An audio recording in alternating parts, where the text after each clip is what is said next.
Les urgences vétérinaires, elles sont diverses et multiples et elles vont être évidemment à classer en fonction d'une urgence vitale ou pas.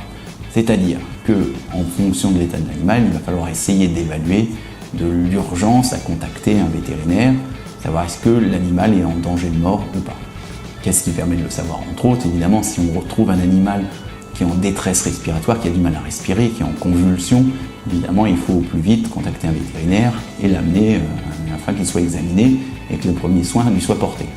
Si, en revanche, ce sont des plaies bénignes, tout comme chez nous, un bon sens permet déjà de faire des premiers soins à la maison, un petit pansement, toujours utile, même sur une fracture, il vaut toujours mieux protéger une plaie.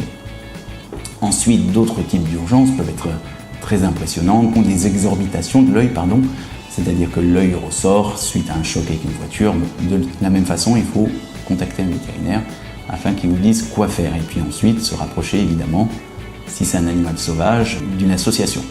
Dans le cas des oiseaux, de ce qu'on appelle la faune sauvage, de la même façon, on pourrait confronté à une situation où on trouve sur la voie publique un oiseau qui était sûrement percuté par une voiture mais qui est en détresse, qu'il va falloir ramener si possible chez le vétérinaire qui pourra ensuite donner non seulement les premiers soins et puis en plus les coordonnées de centres de sauvegarde de la faune sauvage qui permettront pour les tortues, pour les rapaces, sûrement après une rééducation pour ces animaux.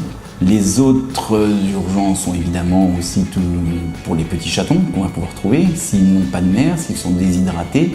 Donc comme on peut l'observer, entre autres, c'est évidemment que s'ils miaulent beaucoup, ça peut traduire une souffrance, une nécessité d'être alimentés. Donc dans ce cas-là aussi, parfois il faut les récupérer, mais avant s'assurer tout de même que la mère n'est pas juste partie un petit peu chasser et que les chatons appellent leur mère.